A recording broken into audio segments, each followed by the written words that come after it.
Hello, everybody.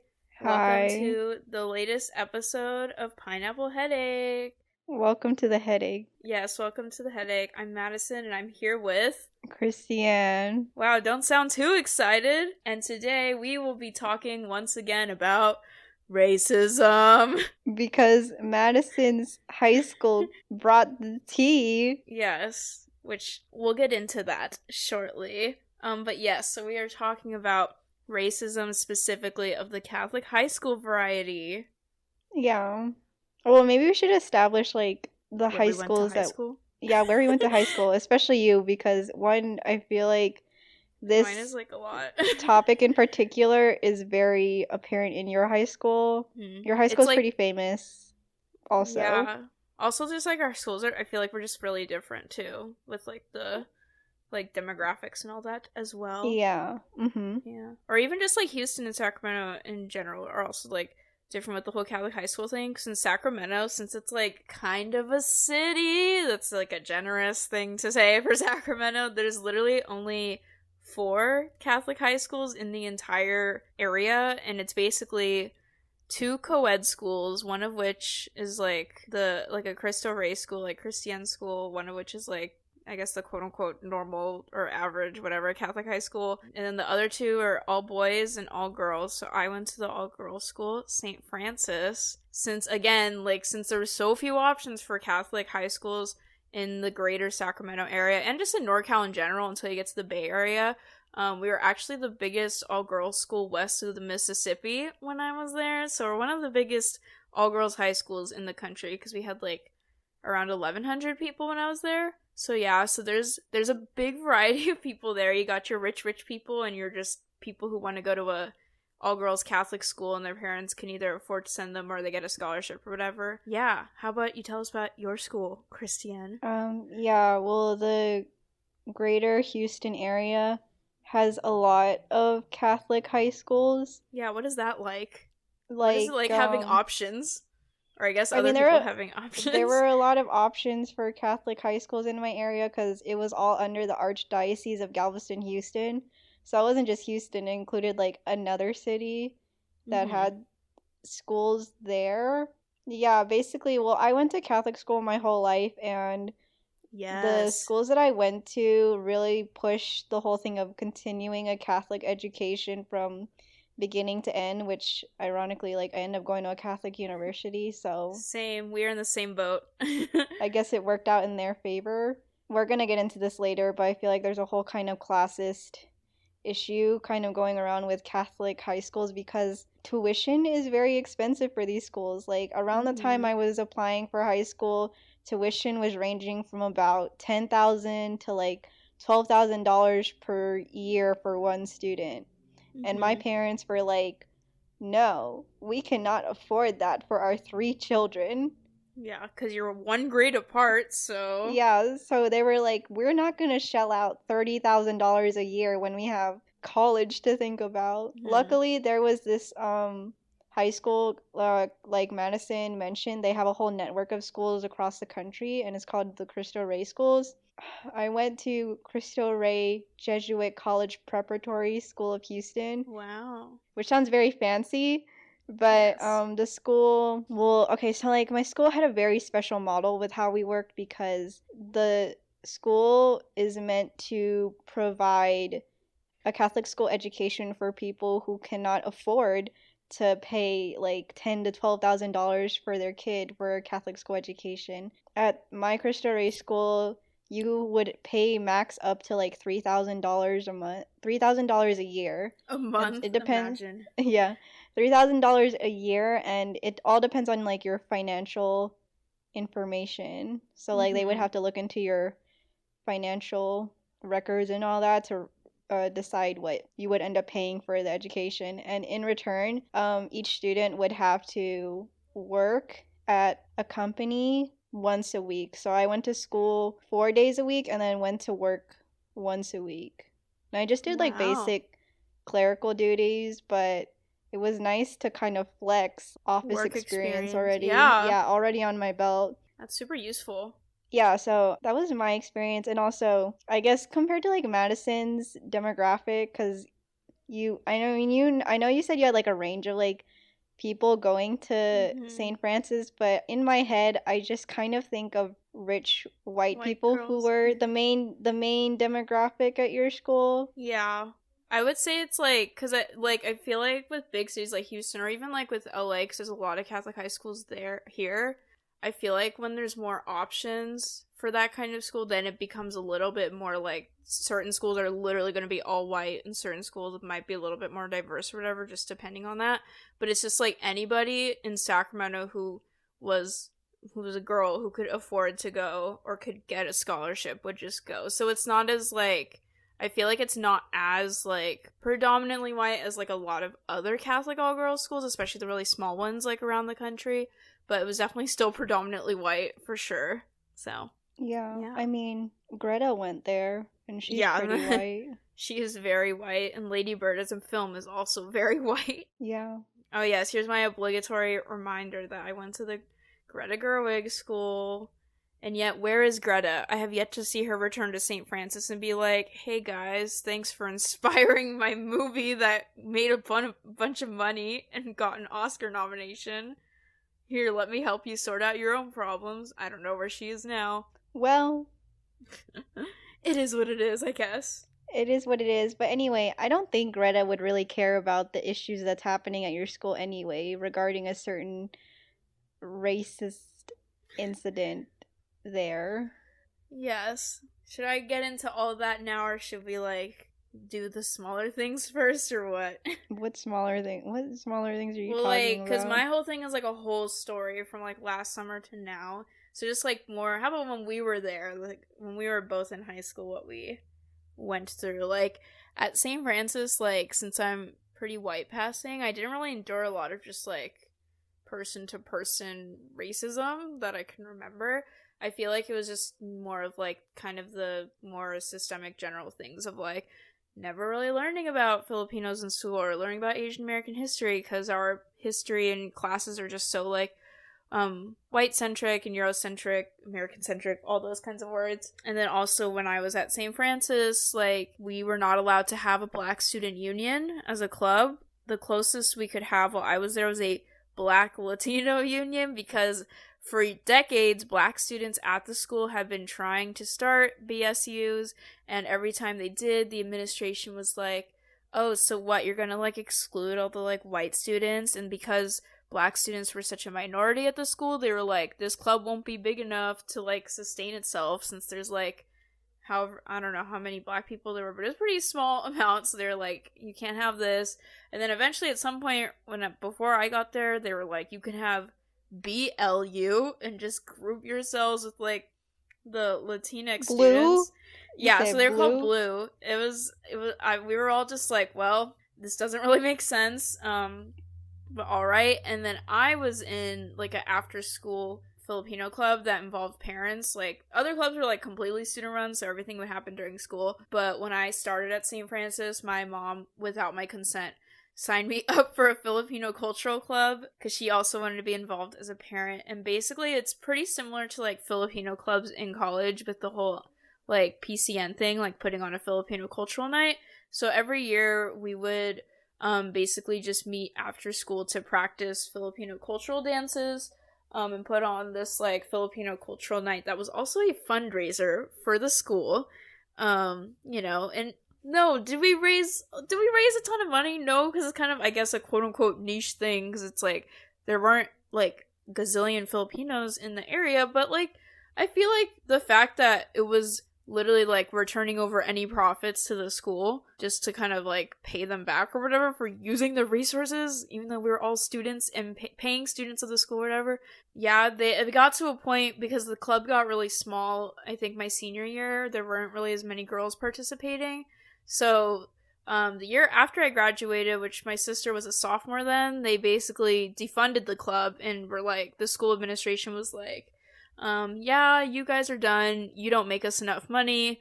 We're shutting you down. And I know that may sound harsh, but I actually talked to an administration member later on as an alum, and she told me that straight to my face. I was like, oh yeah, I really enjoyed doing this club. Is called Pearl of the Orient, which the name Orient, but we called it Poto, and I was like, oh yeah, I love doing Poto, and it got me like inspired to do all this stuff in college. And then she was like, well, we had to shut it down because it didn't make enough money, ha ha ha ha ha. And I was just like, all right, interesting.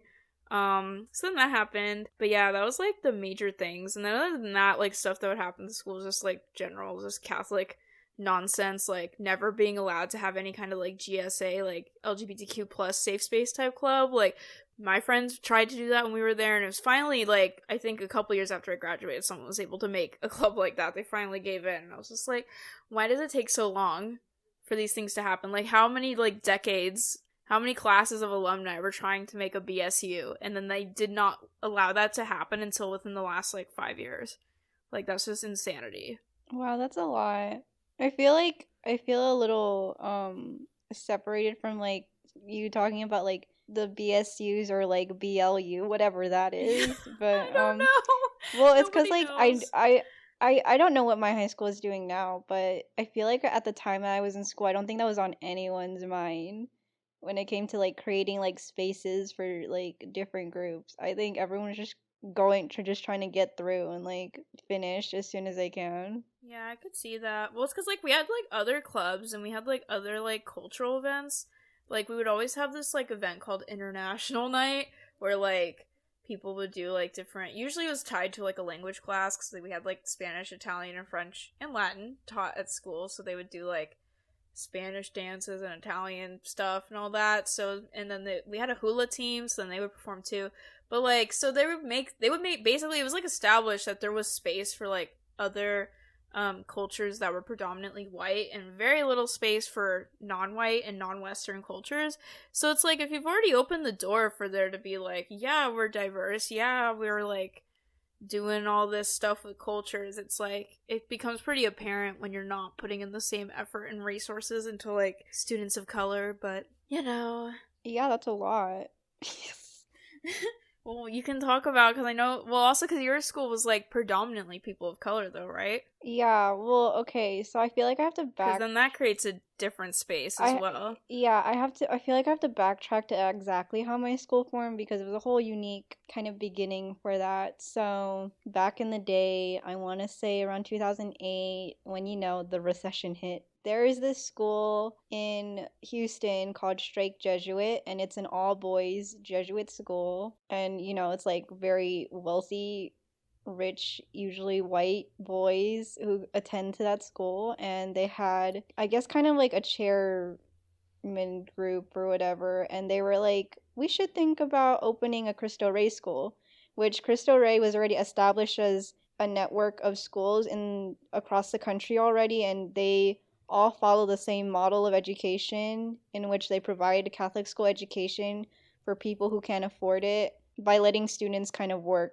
to pay for it by working that 1 day a week. So that started by a Jesuit in Chicago, and then it just kind of spread worldwide, or not world, nationwide to places. So this board at Straight Jesuit was like, why don't we open up a Cristo Rey school in Houston? Like, let's provide resources to, I guess, underserved communities in the area. So this priest, his name is Father TJ Martinez, kind of took on the mission, was like, I'll open this school.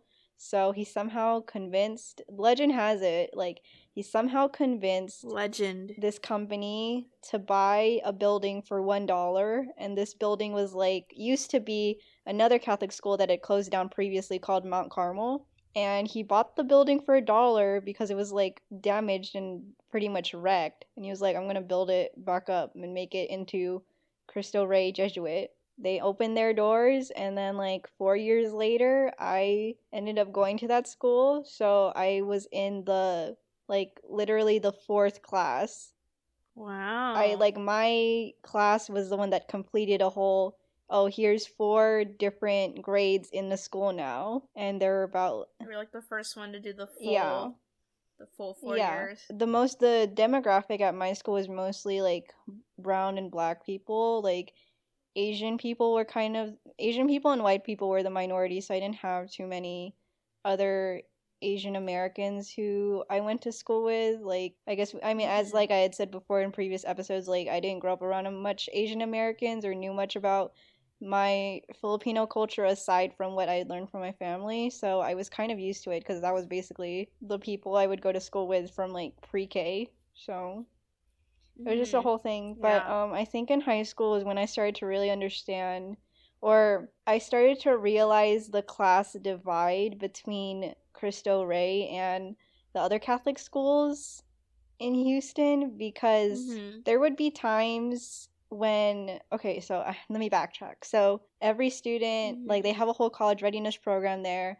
They want to set all of the students up to be accepted into college. So they make it a big deal that every student gets accepted to college by the time they graduate. So that's their whole thing. Mm-hmm. A lot of the people who I went to school with were like would be first generation college students. Like a lot of their parents didn't go to school in America. Like my parents didn't go to school in America. They were like in the Philippines. So like no one really had that much knowledge on the American college education system, which is what Cristo Rey was meant to provide, students like Mm-hmm. us for. So they did that.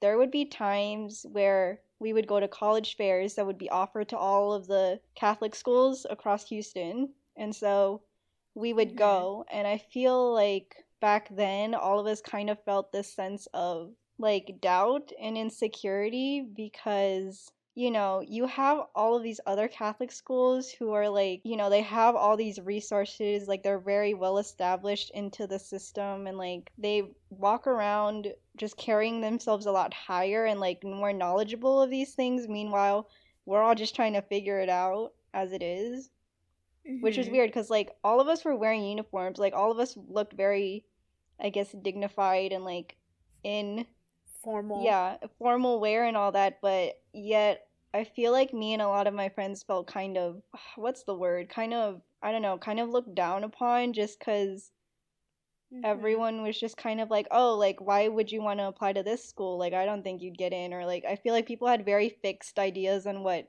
Cristo Rey is, and like exactly the people who go there aren't as like educated or well prepared as a lot of people in the other Catholic schools area, which is when I You got started, professional yeah, which I experience. started like broadening my mind to understand kind of like, oh, because for most of my life I hadn't really been exposed to a lot of wealthier white people, I didn't really understand of what it's like to be in a predominantly white institution, which I feel like the general American college education system is. So when I got Yep. exposed to a lot of these people, like all like when we were at that college fair, like a lot of these kids were with their parents, kind of guiding them to these places, to like different booths and schools. Meanwhile, it was just me and my friends walking Mm-hmm. around being like, "Oh, what school should we apply to? I don't know." Like I feel like I didn't know a lot of these schools because it's not like I had a parent being like, "Oh my God, you should go to like Texas A&M, like that's the dream," or whatever. Like I wasn't really pushed to be like, "Oh, Mm-hmm. I'm like a legacy kid," or whatever. It's like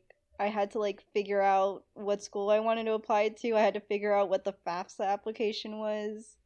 I had to figure out how to like Mm-hmm. apply to college and all that through the Common App. Like this wasn't really, information that I just knew that I could ask my parents for Mm-hmm. help on. So I feel like there's that kind of classist divide within the Catholic school system that I feel like being in a school like Cristo Rey Jesuit has like shown me about. I am grateful for my education at Cristo Rey, but at the same time, I just kind of think about how white saviory it can be. Well, for all those who don't know, the white savior complex is kind of this mindset that a person has who's typically white, who's like white, or actually you don't even have to be white to be like a savior, but like to have a savior complex, but you basically just kind of look down at the people you're serving rather than being with them. And so I feel like Yeah. a lot of the people who support Cristo Rey or who kind of started Cristo Rey up kind of looked at us kind of like that, where they were like, oh, yes, we're investing in your future, but part of me is also like, I feel like you're kind of looking down on me. Like, and a lot of the students who went to the school, like, oh, we're kind of these lowly people that you're saving us from these like poor conditions, which usually isn't the case. Like I feel like a lot of us came from pretty middle class backgrounds and we all just wanted affordable Yeah. college education, but Mm-hmm. okay. Like, it's not built up to be Yeah. this big story of like, oh my god, I'm saving this kid from the slums and I'm building them up to be this really great person all because of the Like money I invested. Like, this idea that people can't help yeah, themselves too. yeah.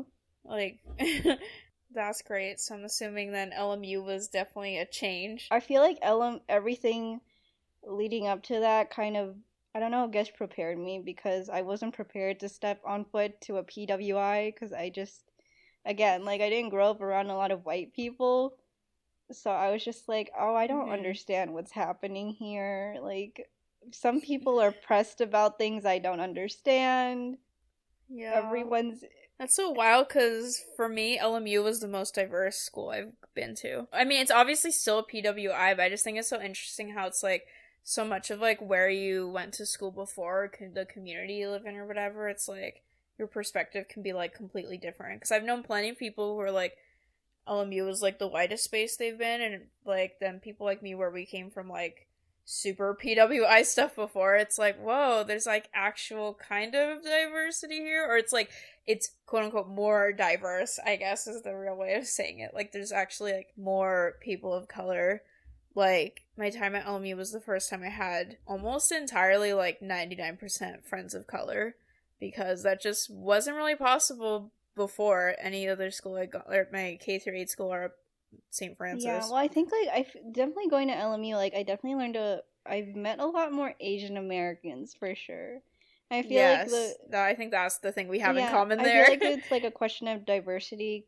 It's like, well, because it makes me wonder, like, did I really go to a diverse place? I mean, there were more black and brown people, but it's like I said, I didn't really get to know a lot of Asian Americans to grow up with while I was there. hmm It was just not a Yeah, it just PWI, is what wasn't a it was. PWI at all. But it's like you said, like there's a different atmosphere that comes to being like going to a place like that and then going to a school like LMU. Like these are very two different places, and I feel like they each come with their own, Vibes. yeah. Yeah, I just realized we should probably define Oh, yeah. PWI for So people who are listening. PWI is predominantly white institution, and it's just basically any place where the majority is white people, but a lot of people usually refer it to like schools. So the school that Yeah, we went to, Loyola Marymount University, is a PWI because there's mostly white people. mostly white people. I mean, I don't know the exact demographic breakdown, but it's definitely the Also, majority. when I went to LMU, like I didn't really know like groups like BSU or like, like our API Mm, community there. Like I didn't really know those things existed because as I had mentioned before, like because my school was so young, it's not like we had a lot of variety in clubs and classes, and I feel like I yeah. didn't really understand kind of the concepts and issues of creating spaces for different groups and such. So I don't think, like I said, like I don't think hmm anyone was really thinking of that while I was at school. Yeah. I wonder how different it is too if you're just in any space where it's like it's already like mostly people of color, or if like I was in a school, for example, like a hypothetical, if I was in a school that was like predominantly Asian American, it's like would anyone think to make a Asian American club? Because then it's like the school is like kind of already like that. I mean, I guess then you could get into the specifics, but I feel like that's part of it too. But so with that, should we get into Yeah, get my epic into like the scandal? thing that kind of sparked this whole episode because that was a whole long, Yes. well, it's been a whole long thing that has just kind of came and went and then came back like not too long Yup. ago. Yeah. Okay. Well, to start this off, I have to start with last summer, like late May, early June, back when Black Lives Matter was like getting really big again because of everything happening, and like all the protests were happening and all that. And so, I don't think this definitely happened at a lot of other schools too, but basically once it got to the point where it was such a like everybody, it was like, because I feel like it got to a point this like last year, because I remember when Black Lives Matter got really big for the first time that I can remember in 2014 after Ferguson, it was like still a lot of people were not on board with like the whole idea. But last year, I think a lot of people finally just realized what it's really about and how horrific like the issues the Black community faces and stuff were. So then it was getting to this point where all of a sudden like corporations were saying like Black Lives Matter, and schools were trying to be all like, we support Black Lives Matter, this and that. But then with that came a lot of reckoning, because if you were a company or a school or whatever where, you know, Black people and other people of color who've, you know, been in your space would say, you definitely don't support Black Lives Matter or any other people of color because my personal experiences with your treatment of me there, then that's going to cause problems. So St. Frncis was one of, I think, many schools that kind of had this whole reckoning that they faced, where basically what had happened was on one of the student-run St. Frncis like Instagram pages, like the school administration had nothing to do with this page. It's for the student cheering section, and one of the students who was like on the council and in charge of that cheering section, she had made this like whole post saying with this graphic being like, you know, we support Black Lives Matter, we stand with like our Black like sisters, our Truby sisters, whatever. My mascot at St. Frncis was Troubadours, also known as Trubies, because it sounds cuter, I guess, because it's like, we're girls. But anyway, so a student had made this post saying like, you know, we stand with like the Black members of our school's community, and then St. Frncis reposted, like they screenshotted the graphic and just like reposted it, or did the repost app or whatever.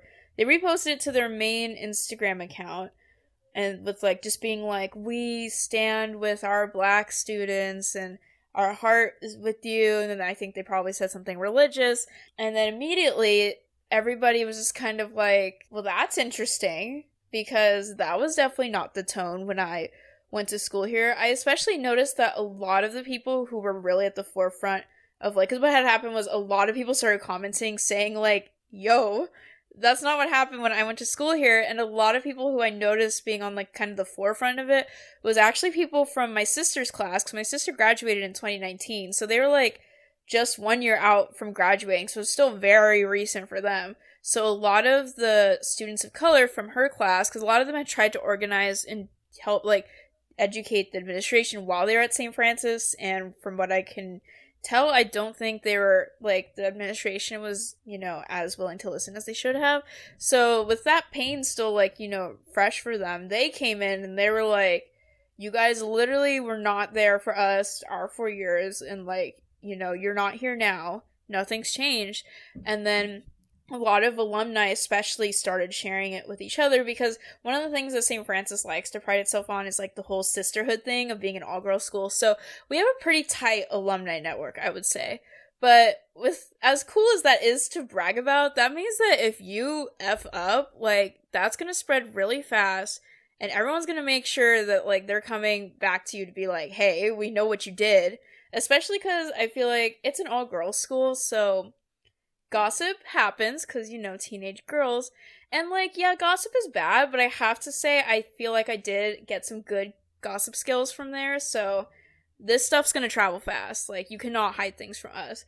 But so that was happening, and so a lot of alumni from, like, all kinds of years, literally from, like, you know, current students to people who had graduated in, like, the 90s and 80s and 70s, because my school is, like, over 75 years old. Like, it literally celebrated the 75th anniversary when I was there, my senior year. So, basically, you had, like, 30 to 40 years of alumni just coming at them in this post, being like, you know, when I was there, I remember this happening to me, and, like, all this kind of stuff. And then, of course, people started name-dropping people in the comments, so then alumni were, like, exchanging info, like, because when my sister was at the school, there was this whole thing where this girl, like, who was texting and driving, like, committed vehicular manslaughter and like literally killed 2 people. So people were bringing that up, like, hey, you didn't punish this white girl who like literally killed 2 people and she still goes to school there. Meanwhile, I got punished because I told my friend not to say the N-word. Like, so people were exchanging information in the comments, like, this also happened, this and that. And it was just like, as this is all gathering and all the alumni were like gathering this together, it was like, it's clear that there's a problem here that has never been fixed, and that all the students of color have experienced in their time there. So as that was happening, people started, like, we also, again, our close alumni network, except for Greta Gerwig, I don't know where she is, but we have an ABC TV reporter in our alumni networks, and everybody was spam commenting, tagging her, so then she got involved, and she was like, oh, and then ABC, like, ran a whole post, like, they ran a whole story on it, on the news, on TV, and then they had a whole article, and then so all these people were getting involved, so it was putting the school on blast, so eventually, they, like, released a statement being like, we're, like, sorry, I guess. Like, however you could apologize after all that. And then they were like, we will have a Zoom town hall to let everybody air out their grievances or whatever. And luckily they did get some alumni of color, including the one news reporter, to run it and, like, kind of moderate it. So they gave everybody, like, 2 minutes or whatever to kind of go and say their piece. And so we had former teachers were speaking, alumni were speaking, parents were speaking, people who just had a friend who went to St. Francis were speaking. Like, they were getting their comeuppance. And they were just like, we'll do better. So then they later also then had a Zoom town hall just for Black members of the St. Francis community, because I would say definitely, like, they've been at the, like, forefront of experiencing, like, these kinds of things the most. Like, it was not uncommon for, like, you know, white girls to be saying the N-word or, like, yelling it in songs or whatever, and it's like they would never get in trouble. But, like, if a Black student said, hey, don't do that, and got a little mad at her friends for doing that or other girls for doing that, she would be the one to get in trouble. So then they tried to start working directly with, like, Black members of the community, so they formed, like, a Black alumni network, and they formed, like, a Black parent group, and they also then, the current students there, I don't know if the ones, like, when it was started, but they also have a student-run club called the Racial Justice League, and so then the school started this whole Racial Reconciliation Committee. Oh, amen. Yes, because why don't we make it sound as Catholic as possible? Yes, it is the sacrament of reconciliation, because, just in case you forgot, there's a saint in our name because we're Catholic. Like, nobody forgot, but okay. And of course, it's like a committee with a bunch of subcommittees, and I watched the Zoom where they were breaking it down, they were reporting on their work and stuff, and it was literally, like, all, like, white people. Also, I have to say, too, in the summer, like, some of the student council people from my class, the class of 2016, like, a lot of them were people of color, so they got together and they actually drafted a whole list of, like, here are actions that you can take, like, today, and start, like, getting on track for this. And it was, like, you know, just basically saying, like, hey, get people of color, like, involved in this process, and, like, also it was, like, you know, you need to establish, like, you need to invest more resources into students of color. You need to invest into scholarships for especially, like, Black students and other students of color. You need to hire more diverse staff. Like, it was just a lot of, like, actual tangible, like, these are actions you can do. And from what I can remember, I don't think St. Francis, like, followed that at all. So, okay. They instead just have this Racial Reconciliation Committee that's predominantly white. So, I don't know how that works. But, so then that brings us to last week, when my sister texted me. She texted me out of nowhere, like, hey, so this white girl at St. Francis just did blackface, and she basically got away with it. And I was like, okay, here we go. So what had happened, because, again, that gossip, because St. Francis was trying to bury this, so at first it was really hard to find out what had happened, because it was, like, only, like, some students knew, and the only reason I knew was because my sister's roommate's younger sister is a current student. Like, it was very, like, you needed to have an active connection to the school to figure it out the first few days. I found more information from students on Instagram, and it was basically what had happened was this white girl who was a sophomore. She basically took a picture of herself in blackface, and it was, like, I'll just describe it. She had used Snapchat to, like, she took a selfie and then, like, colored her whole face, like, black with the Snapchat marker. Specifically to imitate a Black student, and the caption on over her picture was like, my impersonation of insert student name. So it was not just an, like, I mean, I don't know how you could argue be innocent or any of that, but it was very deliberately like, I hate this one student, she's also Black, so I will now attack her to my friends by specifically commenting on the fact that she's Black and belittling that. So it was obviously very intentional and very much like, I know this is bad, but I'm going to do it anyway. So it's like, that's literally inexcusable. So again, ABC, our local Sacramento ABC News affiliate ended up running a news story within a couple days on it, where they actually showed the picture on the news, even though a lot of students of color were like, don't share the picture because it's like kind of traumatizing to black students, but they did anyway, so that's how I saw it, and I was just like, okay. What her punishment was she was forced, quote unquote, to attend a racial justice league meeting. And if you would recall, the Racial Justice League is a student-run club, like a space for students of color to meet and be like, we are students of color specifically meeting in this space to be safe as students of color, and to also, like, you know, talk about what we're doing with this school and like all this and that. So basically, there's many things wrong with this, but the real big things here is, like, one, it's weaponizing a space for students of color and basically, like, turning what should be, like, you know, this is a club that, like, students of color put a lot of effort into like, running, and, like, it gives them a, you know, space to, like, talk, like, honestly about their experiences and all that with the school, and, like, kind of, you know, strategize what they might want to do if they want to, like, go to the administration and all that.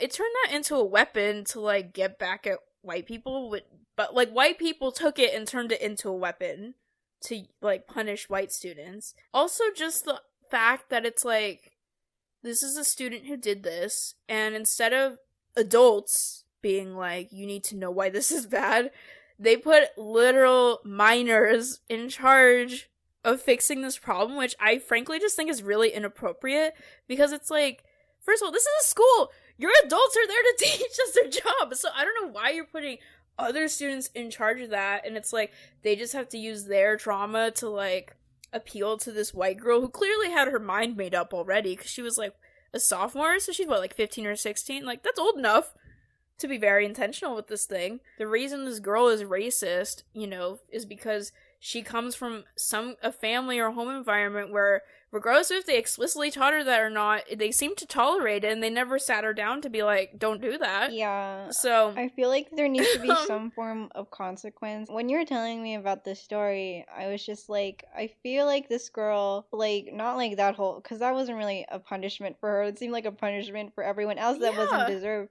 But I feel like this girl really needs to know, like, the consequences of her actions. Like, if, for example, if certain schools were to hear about this incident, then, like, why would they want to admit someone into their schools for their racism, knowing that that's going to become a thing that is going to be brought up in class, and other people are going to have to deal with that, you know?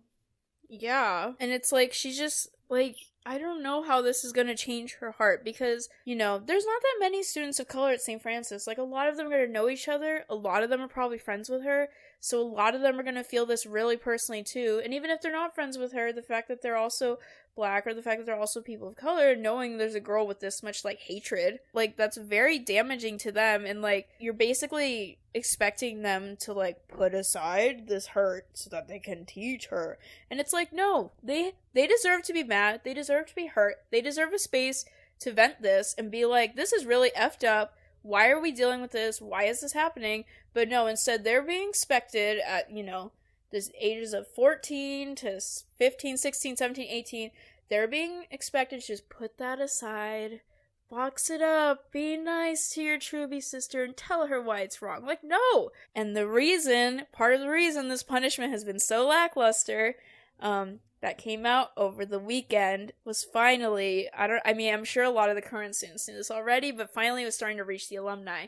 This girl's mom, the perpetrator, she is on the school board, or she, like, has some sort of professional affiliation with the school, because over the weekend or last week, the school started sending out emails advertising this fundraiser event they have every year that's basically like a crab feed, where, you know, the rich white parents all go and, like, bid on stuff and eat a fancy dinner and then just give a bunch of money to the school on top of the tuition they already pay. With that came, like, oh, here's the parents on the board organizing this event, and you know who was there? Was this girl's mom. So then it was like, well, obviously that's why she's not getting expelled, is because the mom is so involved. And I feel like with LMU too, or just any private school, this is always a recurring trend. It's just any, like, schools will just not do anything that will potentially upset their biggest, like, fundees, like their board of trustees, their rich people who are continually funneling money into the school, despite the fact that everybody else is paying tuition, or maybe not, I don't know, but a lot of people are paying tuition who do not agree with these things, but the school won't budge because they don't want to lose that sweet Republican money.